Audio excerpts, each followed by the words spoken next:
Hello, everybody. This is Fernando for the latest Half-Life podcast. Wow, I haven't done one of these in a couple of months. In fact, looking at my timeline, it looks like it's been since mid-October since my last one. So, thank you for your patience on this. I was wrapping up the Silent Hill podcast for the Silent Hill 2 game, and now that gives me an opportunity to focus back on this one. So, be on the lookout for more videos on the Half-Life series. It looks like they're getting some pretty popular views. So some of my videos are up 1,000 views. So whenever it gets to that range, I know that's a good sign that the series is going in a good direction. This particular monster that we'll talk about, this alien life form that's next, is the next step involving the head crab. So I talked about that in one of my earlier videos, and then as far as the head crab and the way it works, we all know, of course, that its main purpose in life is to attach to any organism that it can, and then in turn mutate that organism into the next step. And that's what this video is about. So the next monster or alien that comes into play after you encounter some of the other monsters in the game is this one, the zombie, or more commonly known as the standard zombie. This is another hallmark of the Half-Life series. It and others like it have made their iterations throughout every single Half-Life game yet. So it is fascinating to realize that whenever this thing first appeared within the first Half-Life game, there it was appearing in all the rest too. In fact, this classic zombie design would change very little throughout some of the other games, if but for the fact that there would be different versions of it. So there would always be the standard zombie encountered, but there would be other versions of it, like especially in Half-Life 2. So I'm going to save those for future videos. This one, though, we're just going to talk about the first one encountered within Half-Life 1, which is the standard zombie. So what is it? Again, it's the next step when it comes to the head crab taking hold of a victim. Whoever those four saps are, once they encounter a head crab and they're not able to defeat it, then the head crab completely takes over the body of this poor sap. And then what happens next is very gruesome. Obviously, you're looking at a picture of it here.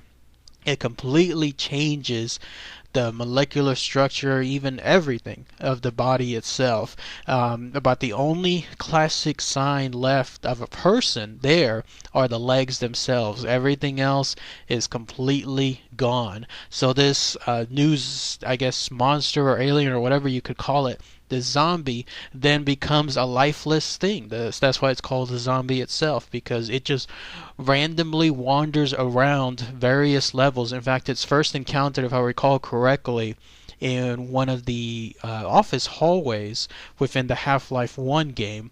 It's in one of those hallways with the those signs that were on the side of the wall painting towards certain directions. So someone please correct me if there was another one encountered, but there they are, just mindlessly shuffling around, just trying to find, I guess, their next victim, because much like the head crab, in this case, the standard zombie, its sole purpose is to feed.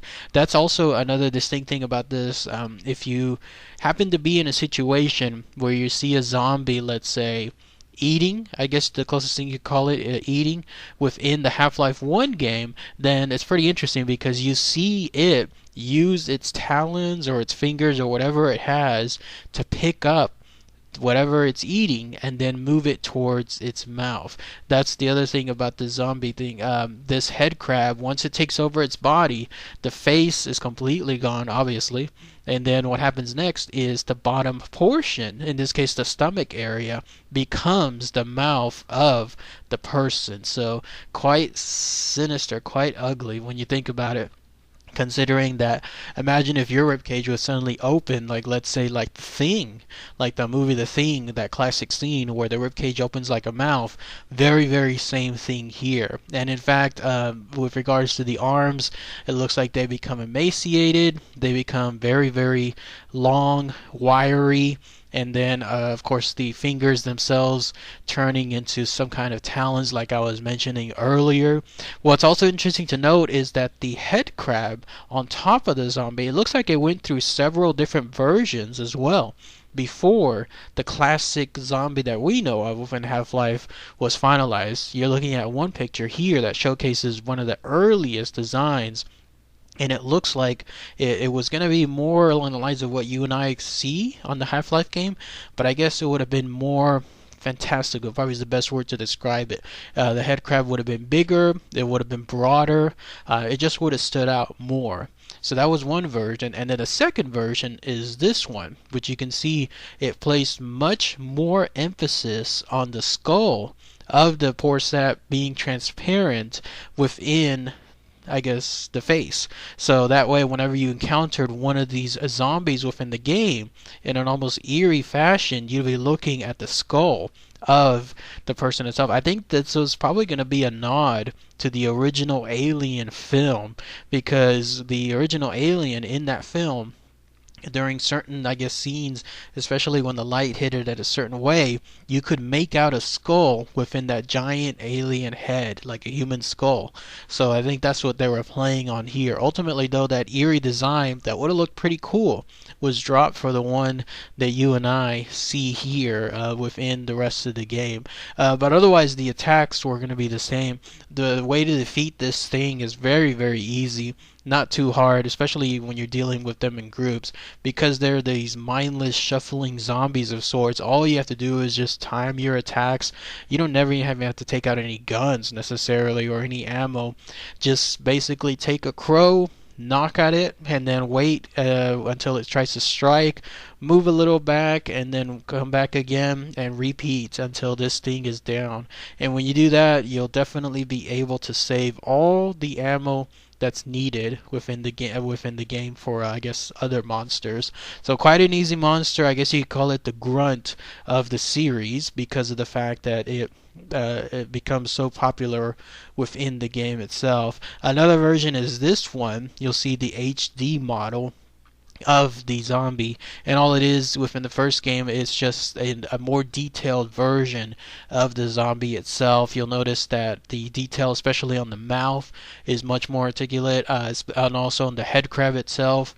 You'll notice that some more detail is placed on, I guess, those mandibles or whatever those things are on top of the head crab. It definitely looks like it's far more in pain. And then as well, the arms themselves also seem to have more, I guess, or in this case less muscle within them. How they operate, I have no idea. You would think with less muscle that you would have something that would not be able to work in terms of an appendage, but yep, there they are. They are working as well. So other than that, that's all the information really when it comes to this classic monster. One of those things that when you first encounter it in the game, you again realize that you're dealing with something completely out there when it comes to Half-Life. So, and it's so fascinating again to think that anything involving the head crab was just one model. Now we're dealing with a second model, and then I guess I'll save this for some of the other future games, but other versions of the head crab, because the one you see most common in Half-Life 1 happens to be the one where you're dealing with the scientists. Those are the scientists, the defenseless ones. They can do nothing essentially whenever the head crabs start attacking, and so they're the ones that in turn become the most classic zombies, and that's why you see them with, I guess, the white lab coat or whatever remains of the white lab coat. But in other parts of the game, and I think I'm trying to remember if it was within the first game or if it was definitely within the second game, the opposing force, but you definitely start seeing some of the other soldier versions, and I believe also you see a cop version as well, one of the security forces as well. So somebody please correct me on that if those are also within the first game. It's been a while since I played it, so if someone can tell me if that's so, then that would be great too. So anyways, that's all the info regarding this classic monster. If anyone has anything else they wanted to add, please by all means do so on the comments below, any unique traits as well. So alright everybody, thanks again as always, take care.